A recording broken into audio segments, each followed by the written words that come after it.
Então, vamos lá, começando aqui pela termoquímica, não é? Que é a parte aí, pessoal, da química que estuda o calor envolvido durante as transformações da matéria. E aí, esse primeiro exemplo é o exemplo de um processo endotérmico, não é? Com absorção de calor. E o segundo exemplo aí do cotidiano, não é? Que é a queima do carvão, nós vamos ter um exemplo de um processo exotérmico com liberação de calor. Também nós temos aí as reações exotérmicas e reações endotérmicas. É importante que você observe aí o esquema, né, de uma equação que representa uma reação exotérmica, por exemplo. Então nós vamos ter aí que o valor do ΔH é negativo, enquanto na reação endotérmica nós vamos ter o valor do ΔH sendo positivo. Tá bem? Então tá aí, ó, observe os sinais. Também é importante você observar o aspecto aí de um gráfico de uma reação exotérmica, né? Veja que olhando aí para o eixo Y, nós vamos ter que a entalpia do reagente ela é maior do que a entalpia do produto, né? Então veja que nós temos aí essa setinha vermelha, ela está de cima para baixo, mostrando aí que o processo ocorre com perda de energia, tá bem? E aí a reação endotérmica, bem como o gráfico, que vai mostrar o processo, né? E aí você vê que a entalpia do reagente ela é menor do que a entalpia do produto, e a seta está apontada para cima, mostrando que a reação vai ocorrer com ganho de energia. Tá bem? Então é sempre importante que você, aluno, observe aí as direções, não é, das setas, tá, nos gráficos de entalpia. Tá ok? Agora vamos para um outro assunto aqui de físico-química, que é a cinética química, né, que é a parte que vai estudar aí a velocidade das reações, bem como os fatores que influenciam nessas velocidades. Então nós temos aí exemplos, ó, desde reações rápidas, né, como a queima de fogo de artifício, como uma reação moderada, queima da vela, e uma reação lenta, que é o processo de oxidação do ferro, aí no caso do enferrujamento do prego. Agora é o seguinte, eu vou aqui mostrar para vocês o que ocorre com as moléculas das substâncias durante uma reação química, tá bem? Então veja aí que as moléculas dos reagentes elas vão diminuindo com o passar do tempo, enquanto as moléculas dos produtos vão aumentando. Aí você pode até comparar pelo esquema, né? Você tem aí as bolinhas pretas, que são os reagentes, e as bolinhas vermelhas, que são os produtos. Então, moral da história, eu posso calcular a velocidade média tanto em função da diminuição do reagente, como da quantidade de produtos que estão sendo formadas. Tá ok? Então, gente, observe também aí o aspecto do gráfico, tá? Você tem aí, ó, um gráfico que mostra a diminuição das moléculas representada pela letra A, né, que são os reagentes, e o aumento das moléculas representada pela letra B, que são os produtos. Então, na cinética química, eu posso utilizar tanto a diminuição do reagente, como a formação dos produtos para cálculo da velocidade média, tá ok? A próxima imagem está mostrando o que ocorre com a energia das substâncias durante a reação química. Então observe o seguinte, pessoal, olha só, o que é que você deve extrair deste gráfico? Você deve observar aí a energia de ativação, né, que é uma barreira energética que precisa ser rompida para que a reação ocorra, bem como observe também aí as moléculas no estado de transição, que é neste momento onde as moléculas elas adquirem a maior quantidade de energia potencial. Então, a partir daí, você vai ter um aceleramento do processo reacional. Tá ok? Observe também o ΔH, não é? Que é a variação da entalpia, onde eu tenho a entalpia dos produtos menos a entalpia dos reagentes. Então, é extremamente importante vocês também conhecerem esse gráfico aí da energia potencial versus o caminho da reação. E aí nós vamos ter o uso do catalisador, né, que vai diminuir a energia de ativação, no caso aumentando a velocidade da reação. A próxima imagem, gente, está mostrando aí as fórmulas para você calcular a velocidade média de uma reação, não é? Em função das substâncias que estão sendo formadas ou em função das substâncias que estão sendo consumidas. Então veja, observe aí o seguinte, a questão do sinal. Se você fizer o cálculo com base nos reagentes, que é as substâncias que estão sendo consumidas, a sua variação de concentração ela deve vir negativa, né? Então veja aí que o sinal negativo. Mas se você for fazer o cálculo com base nos produtos, você vai deixar a variação de concentração positiva. Tudo bem, gente? Então você usa aí esse sinal, claro, né, para que o seu resultado de velocidade média dê sempre positivo. Tá ok? A próxima imagem, gente, está aí reforçando aquele gráfico que nós já observamos anteriormente, né? Onde nós vamos ter aí a observação da energia envolvida durante uma reação química. Então só observe, gente, que você tem aí dois gráficos, onde um tem menor energia de ativação e o outro vai ter maior energia de ativação.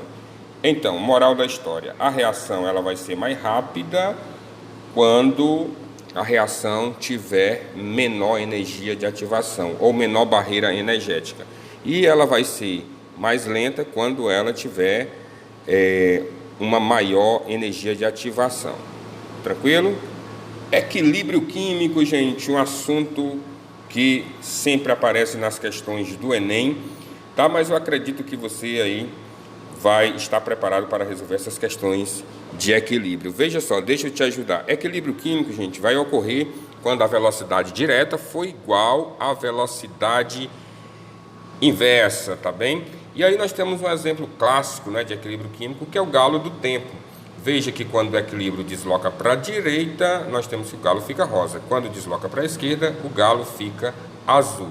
E isso aí vai depender da concentração de água. Aí lembrando lá do princípio, né, de Le Chatelier, fatores que deslocam o equilíbrio químico, né, que concentração de reagentes, produto, o aumento na pressão, tá ok? Então é importante você ter esse conhecimento aí teórico de equilíbrio químico aí, principalmente lá o princípio de Le Chatelier. E essa próxima imagem está mostrando aí, gente, o que ocorre durante um equilíbrio químico ao nível molecular. Entenda o seguinte, durante o equilíbrio químico a reação ela não para. O que vai ocorrer é que a velocidade de formação dos produtos vai ser igual à velocidade de formação dos reagentes. Então aí por essa imagem aí você pode ver aí as moléculas se deslocando para a direita e moléculas se deslocando no sentido inverso para a esquerda. Tá legal? Gente, é importante também você observar os gráficos de equilíbrio químico.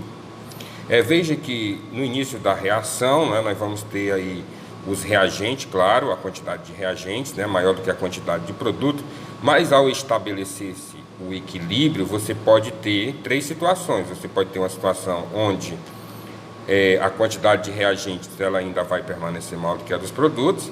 Você vai ter uma situação de equilíbrio onde a quantidade de reagentes é igual à quantidade de produtos e uma situação onde a quantidade de produtos vai ser maior do que a quantidade de reagentes. Mas você, aluno, aí é importante que você observe aí o aspecto do gráfico que representa situações de equilíbrio. Veja que a partir de um determinado ponto, as quantidades de reagentes e produtos permanecem constantes, tá? Podem ser iguais, podem ser diferentes, não é? Então, é importante que você observe aí esta situação. Eletroquímica, gente, próximo assunto. Olha, eletroquímica é sensacional, veja só, é a parte aí da química que estuda as pilhas, as baterias, veja aí, baterias de celulares, baterias de veículos. Então, pessoalmente eu gosto muito de eletroquímica. Então é necessário que o aluno ele entenda o princípio de funcionamento de uma pilha, de uma bateria. Mas observe a próxima imagem. Então é importante que o aluno ele compreenda, no caso aí, a pilha de Daniel. Então você vai observar aí, gente, esse esquema que está mostrando a pilha de Daniel. Então na pilha de Daniel você tem aí duas cubas eletrolíticas ligadas por um fio condutor, e dentro dessas cubas eletrolíticas você vai ter soluções aí aquosas de sulfato de cobre e sulfato de zinco. E mergulhada dentro dessas soluções você tem aí as barras metálicas, né, de cobre e de zinco. Então entenda o seguinte: aprenda quem é o cátodo, aprenda quem é o ânodo, não é, da pilha de Daniel, o sentido do fluxo de elétrons, tá? O que vai ocorrer com o passar do tempo com a lâmina de zinco, né, que ela vai ser oxidada, a lâmina de cobre, que ela vai sofrer uma eletrodeposição metálica. Tudo bem, gente? E a ponte salina, que a função dela aí é manter o equilíbrio de cargas, ou seja, aumentar a vida útil da pilha. Nessa próxima imagem aí, gente, nós temos aí os potenciais de redução. É uma tabela, não se preocupe, é muito tranquila essa tabela. Olha só, o que é que você precisa observar numa tabela de potencial de redução? Quando forem dadas duas situações onde você tiver duas semi-reações, tá? Uma semi-reação positiva e uma semi-reação de redução negativa, você vai observar aí exatamente a DDP. Se for uma DDP muito elevada, claro, você vai ter uma boa pilha. Porém, se a DDP der zero, a pilha não vai funcionar, tá? Deixa eu te dar uma ideia aqui. Por exemplo, duas semi-reações onde os potenciais de redução são positivos. Não vai funcionar a pilha. Duas semi-reações onde os potenciais de redução são negativos. Também não vai funcionar. Observe só. Aí na pilha de Daniel, nós tínhamos o exemplo aí da pilha onde foram utilizados o cobre e o zinco. Quando você observa aí o potencial padrão de redução do zinco, você está vendo aí que é negativo, né? Menos 0,76. Quando você observa o potencial de redução do cobre, ele é positivo, né? Mais 0,34. Então aí vai dar uma boa diferença de potencial. Então, qual é o moral da história? A pilha vai funcionar. Então, gente, os potenciais de redução, você tem que fazer esta análise, a qual o professor João Cruz está te dando aí essa super dica super especial, tá ok? Gente, esta imagem que vocês estão observando agora representa a eletrólise. Então nós vamos ter aí a eletrólise ígnea e a eletrólise aquosa. A eletrólise ígnea é uma eletrólise onde você vai ter o material fundido, você não tem aí a presença de água. No caso desta imagem que está mostrando aí a eletrólise ígnea do cloreto de sódio. E aí o processo de eletrólise, gente, ele precisa de uma fonte de energia, ele não é espontâneo. Espontânea na pilha. Aqui na eletrólise você vai precisar de uma fonte de energia para fornecer elétrons para o processo. Na eletrólise aquosa, o que é que você vai observar? Tá? Que a água também ela vai entrar aí nas reações. Então você vai ter aí subprodutos, porque você vai ter a presença da hidroxila da água e do próton H+, que vão participar do processo. Observe também, gente, essa diferença entre a pilha e a eletrólise. Na pilha, o ânodo é negativo e o cátodo é positivo. Na eletrólise, o ânion vai ser positivo e o cátodo negativo. Então, fique ligado nesta diferença, tá ok?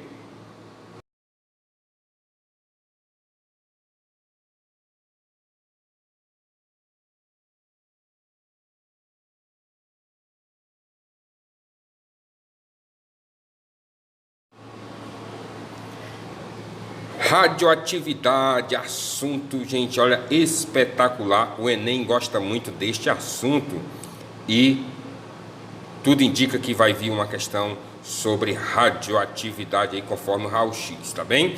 E aí o que é que você precisa saber? Observe o seguinte, aprenda os 3 tipos, gente, de emissões de um núcleo radioativo. Nós vamos ter emissões de partículas alfa, que são partículas positivas.